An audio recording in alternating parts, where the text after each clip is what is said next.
So I had a weird couple of dreams. I wish I would have woke up and recorded these between the dreams, but I did it. So I hope the Lord helps me remember.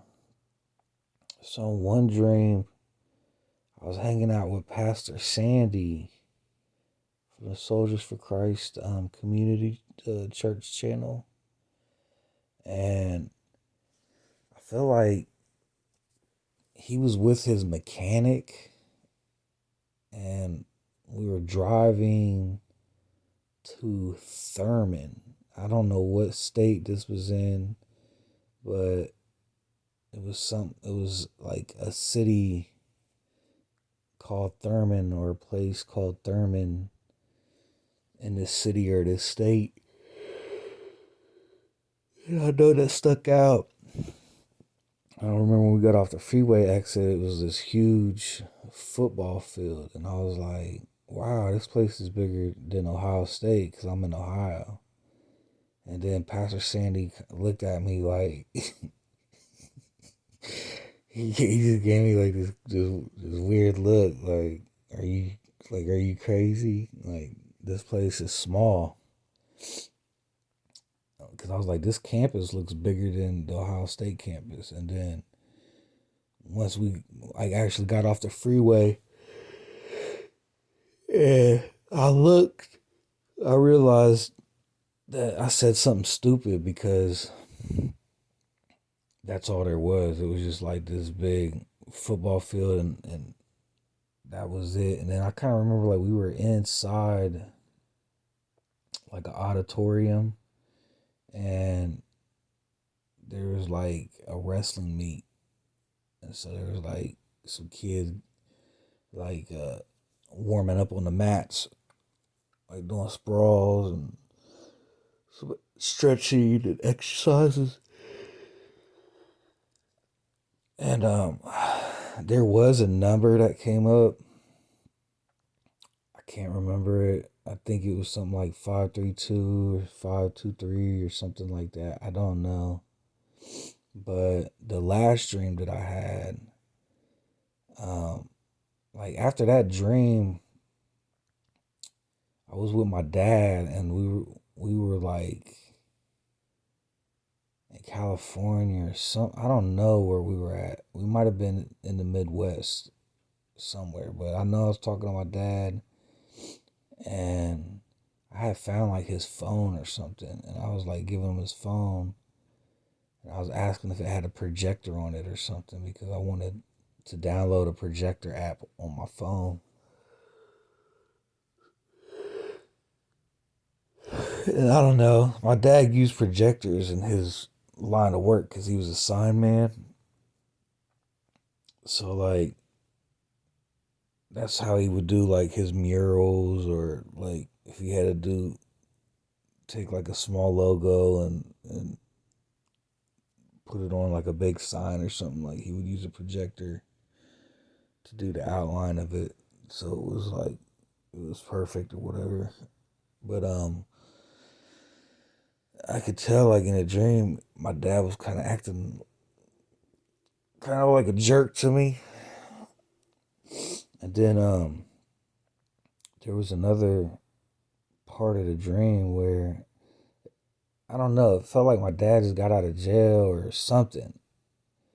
It was weird. And I was talking to my dad like it's weird on the West Coast compared to like the Midwest, because I was like the sun, something about the sun, and how there feels like there's more time in a day, um, like on the West Coast than being in the Midwest. And I don't know, I was just kind of making a statement where it kind of seemed, sorry, it kind of seemed like it felt like kind of more productive, I guess, in the Midwest, because it felt like we didn't have like a lot of time compared to like the West Coast, where It just seemed like a little bit more laid back and chill. And he kind of seemed like he was irritated by that. And then he like started digging in his pocket to pull out some money to give me. And I didn't even look at him because I could hear him pulling money out. And I didn't want no money. Like, I wasn't making that statement for that, but it makes sense because that is kind of how like my father treated me in life. He kind of treated me like, I remember this like as a little kid because we didn't have like food in the fridge, and we were always the kids that went to school that didn't have money to buy lunch. And it took like a really long time for my dad's girlfriend to try to sign us up for like the free school lunch. It was almost like way too late. You know, like we could have had that like years and years ago. And I remember that as a kid. I mean, I was glad when we finally did get it, but it was like at the very, very last, like half of the year or something like that, after we already was in school for like years. But but yeah, that's how my dad always was. And I remember like anytime that I called my dad and I asked him like how he was doing, he would start giving me excuses like, "Oh, I'm broke, and I don't got no money." And I always wondered that too. Like, why does my dad always talk about money? Like, there's more to life than that. Like, how's he feeling? Like, has he got a new girlfriend, or like how's his business going? And like I would just ask, just checking in on people, but my dad always related back to like money. And I guess he just remembers that was a relationship like when me and my sister were younger and we were kids, because he felt like we were a burden to him and he treated us like that. And he kind of just carried that attitude towards us throughout life, which kind of sucks. But anyways, when he was acting like that in the dream, I'm like, man, I'm gone. Like I don't, I don't know. Like when people are just in a funky mood, or they having a bad day, or they grumpy, I'm gone, yo. Like I'm not gonna sit there in a pity party. I'm not gonna be there depressed with you. I'm not. I've spent too much of my life letting the devil steal my joy, and I'm just at a point now where I just don't do it no more. Like I just don't, because I know the word of God, and I know the promises that God, has gave us, and He keeps His word. So with that said, um, I started like walking away from him, and he was still like mumbling and talking about me under his breath, you know.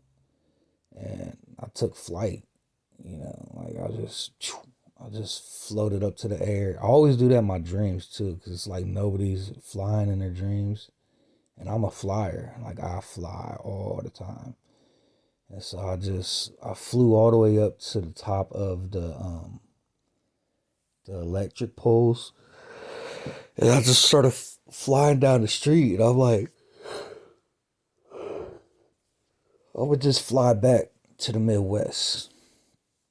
You know what I mean?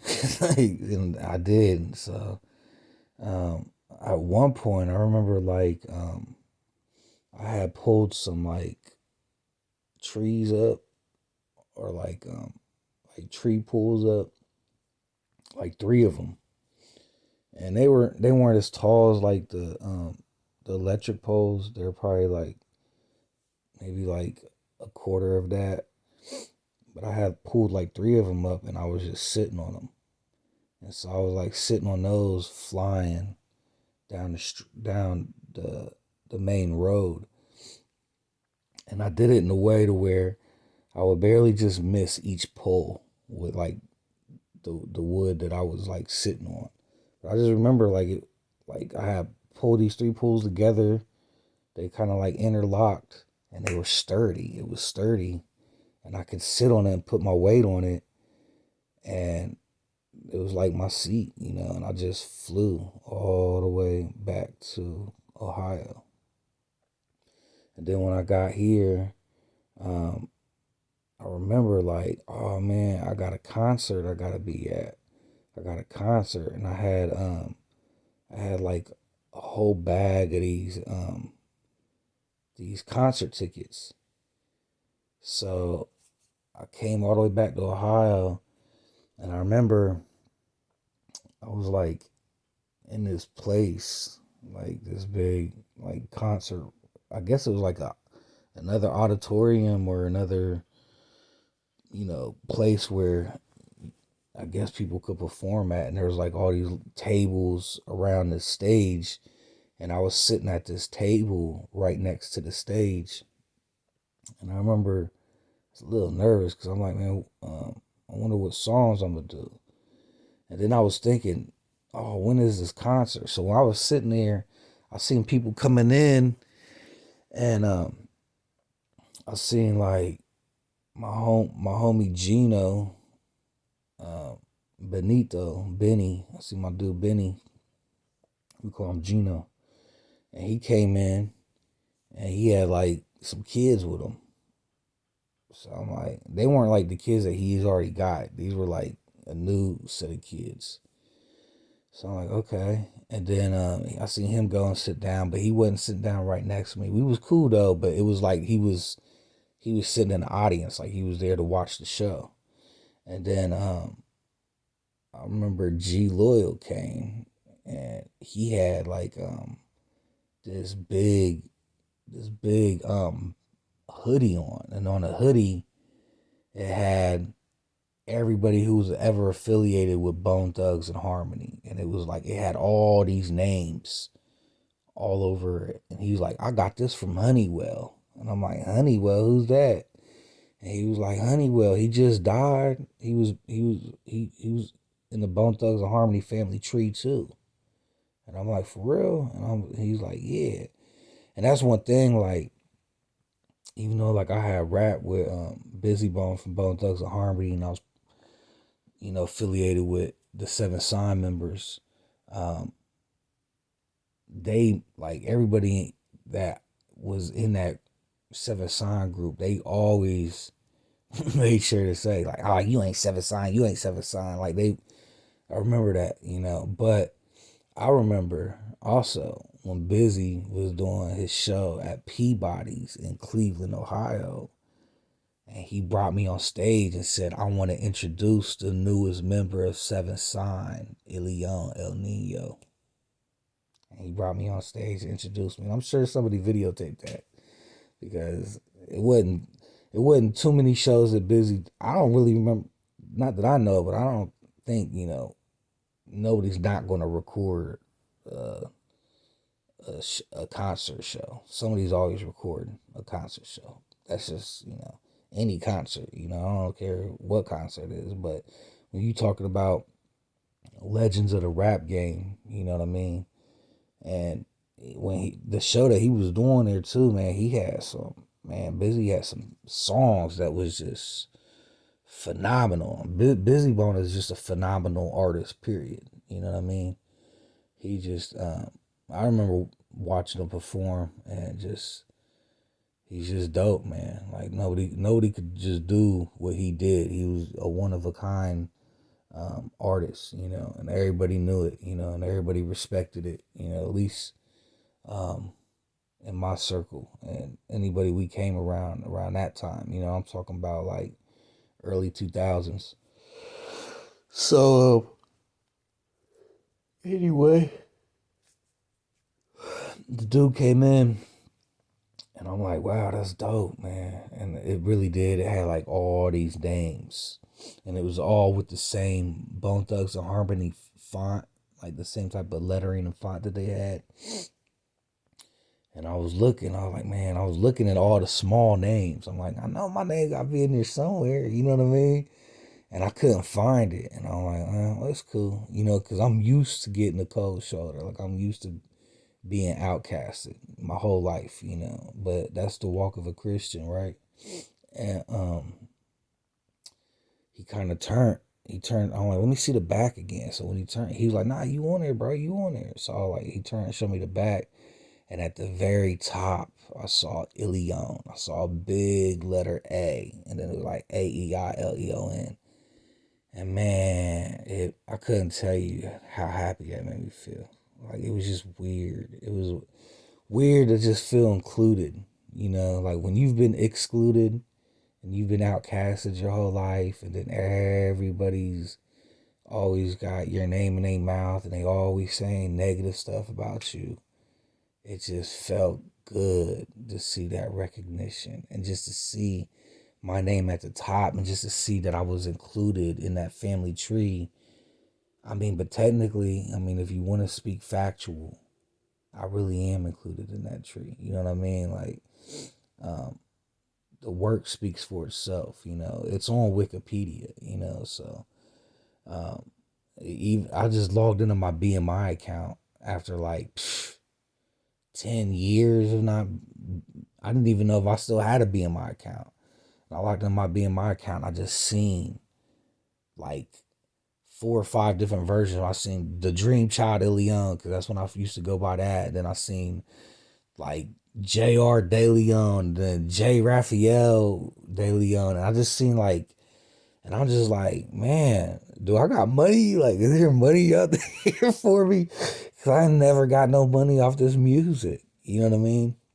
And I did music with a lot of people, and I had a lot of people hit me up like, yeah, man, what's up with that bread? What's up with that money? And I'm just like, man, to this day, I still don't know how we get our money. You know what I mean? Like, to this day, I still don't understand how we get our money from the music. I don't know how to get the royalties.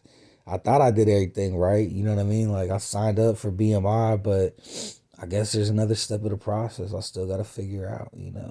Nobody teaches you these things, you know what I mean? And you got this whole new generation, they got to figure it out. I'm still in the dark on it. I don't know. Do you hire a lawyer? Is there a publishing company that goes out there and gets it for you? I don't know. I thought BMI was supposed to do that.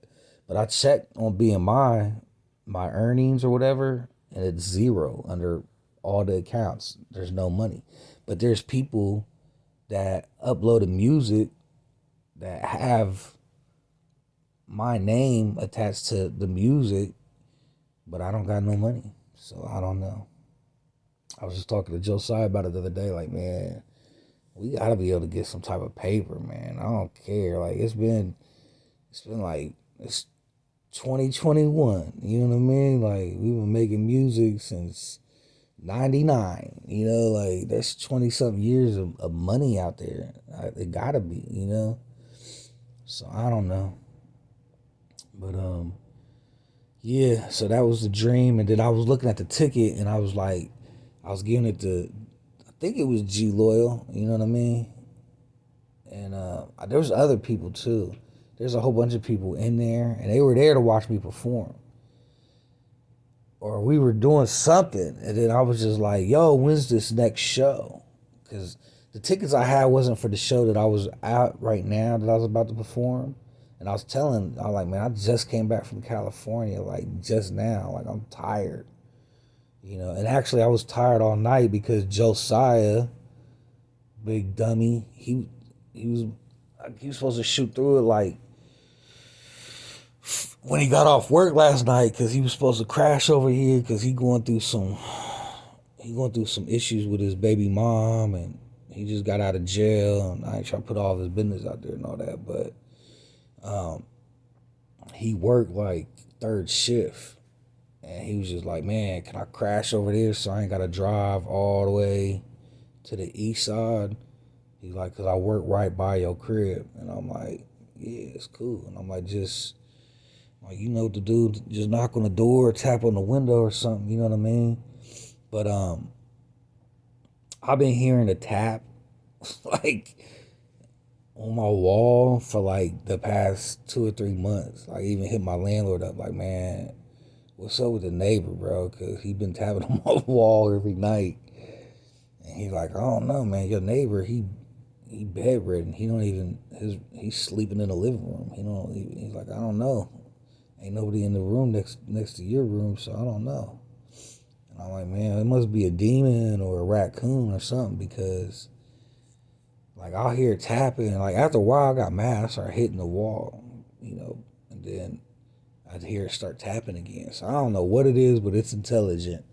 The tapping is intelligent. So, but yeah, I mean, eventually you fall asleep and it doesn't even matter. But it's when you're trying to get to sleep, you just hear tap, tap, tap, tap, tap, tap, tap, tap, and it does drive me crazy.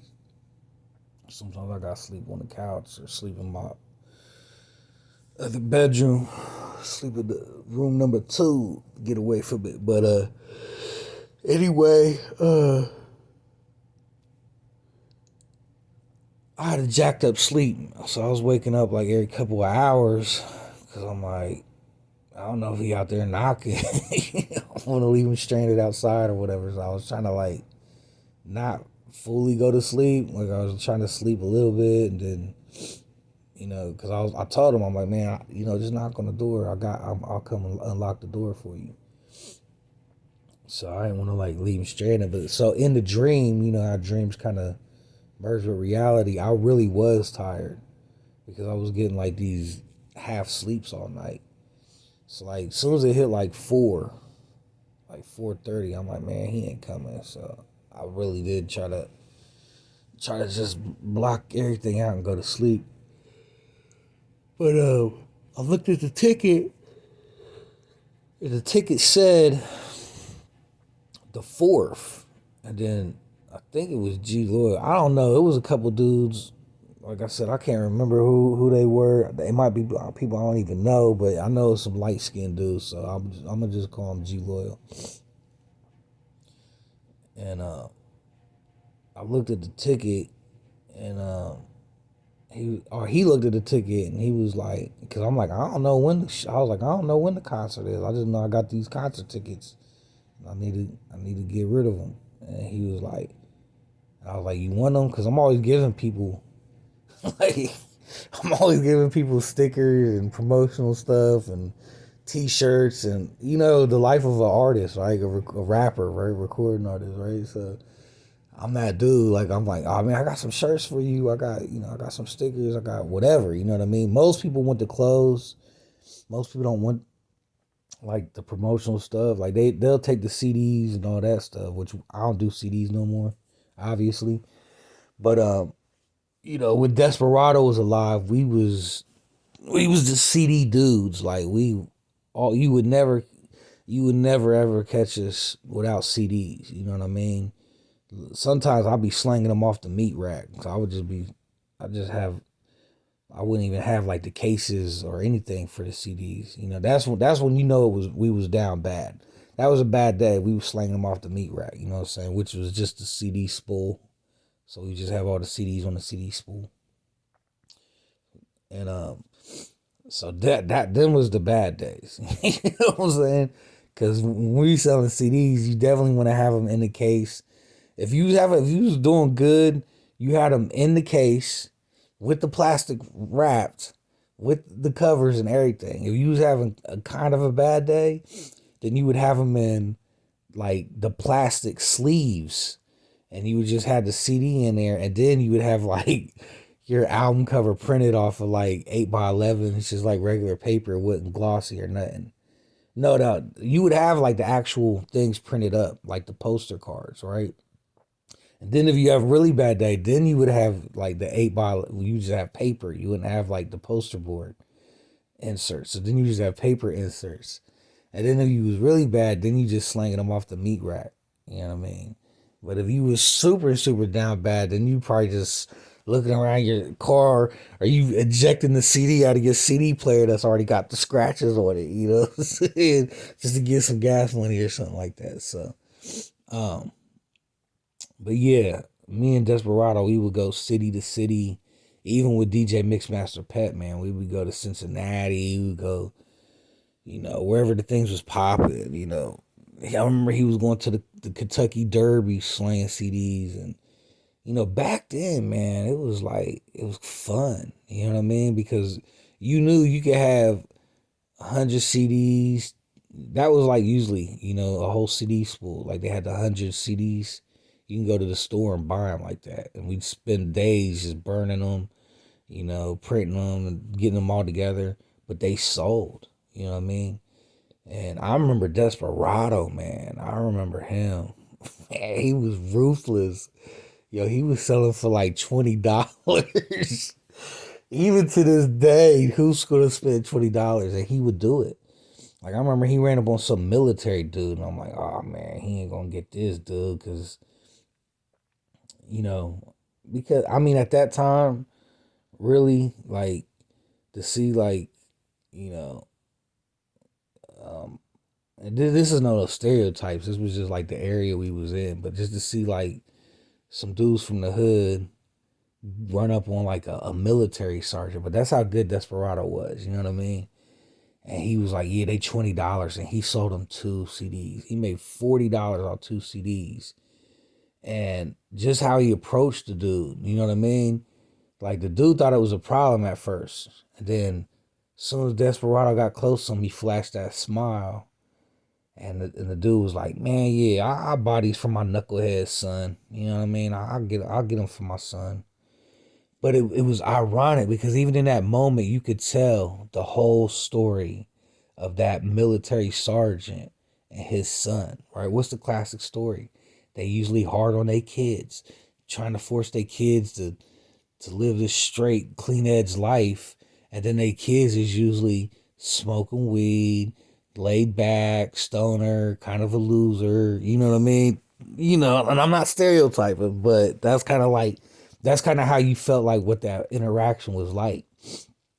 And then the drill sergeant was like, he wanted to do something to bond with this kid, but it wasn't like he went out of his way to kind of go and do something for his son, even though his son might have thought that. But it was like the opportunity presented itself. Maybe it was the Holy Spirit involved, you know what I mean? And the dude was just like, yeah, you know what? I'll get these for my son.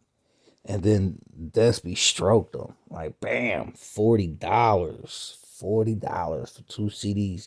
And at that time, Despy even was doing things where he gave you like 3 songs. You know what I mean? He might have gave you 3 songs. He might have even gave him 2 CDs that were the same CD. It's the same 3 songs of each CD. Who knows? You know what I mean? But I know Despy didn't always like me. I would fill the CD up. If I could fit 23 songs, 24 songs on the CD, you got it. You know what I mean? And then I'd turn around and be like, man, just give me $2, $2 or $3. So I could make $4 off 2 CDs, and then you just got like 50 songs. And then Despy would turn around and give you 6 or 7 songs, 8 songs for $40. You know what I mean? So that was just, you know, that's me keeping it 100. That was just the differences, like, you know, and I don't know. I mean, you know, I'm not knocking it. Back then, I probably was a little bit, you know what I mean? I ain't gonna lie. I was probably a little jelly that he was able to do it, you know, like that. But it really didn't bother me because I actually, you know, was a drug dealer too. So that wasn't my, you know, that was kind of just like a thing I did to just hang out with the homies, you know what I mean? And then I would still sell drugs while doing that, you know what I mean? Like we posted up at all the dairy marts, you know what I mean? So we just be sitting at the dairy marts in the parking lot, rolling up, you know, and we would just be hitting people up while they was going in to buy their little shells or cigarettes or whatever they was getting from the store. And we'd be like, yo, I got this new banger for y'all. They like, huh? So we use all kinds of little marketing strategies, you know what I'm saying? But yeah, I'm a Christian now, so I don't do drugs no more, nothing like that. But yeah, it was just an interesting dream. And the dude, when he looked at the ticket, he's like, man, this is on a Monday. I'm like, they put me on a Monday. And then I got mad. I'm like, man, you know what I mean? Because right when I was feeling all good, everybody was showing up to support the kid, you know what I mean? I look at the ticket and it said, yeah, you performing on a Monday. I'm like, on a Monday? What? He's like, yeah, Monday the 4th. He's like, I don't know, man, if I can get anybody to come out there on a Monday, bro. And I was like, I'm like, that's whack. I'm like, well, we finna turn up right now. So, and then I woke up. So yeah, I don't know. I don't know. I wish I could remember those numbers. Uh, when I was with Pastor Sandy and Thurman, but I know Thurman stuck out. I almost feel like I should hit him up and ask him if that mean anything to him. I might do that. I might hit him up on Facebook and ask him. But I don't know. I wish. The thing is, man, when do you know that they're actually dreams from God? Because I get strange dreams every day, and I don't record them. So I just felt like that one. Now I'm just starting to think like, man, if there's numbers involved, it's probably got to be from the Lord because we can get the confirmation through Strong's Concordance. So I did look on the calendar to see if Monday falls on the 4th and it falls on the 5th next month. But I feel like the number that I got when I was with Sandy and we was in Thurman, I felt like that one was towards the end of the month. And I don't know if it was 523. Maybe it was 423. I don't know, but maybe it was. Actually, let me check. I can't do it right here. Yeah, I'll do it when I get off the phone. I'm going to check when Monday does fall on the 4th. Maybe that might help me figure out what that's about. All right, y'all. Peace.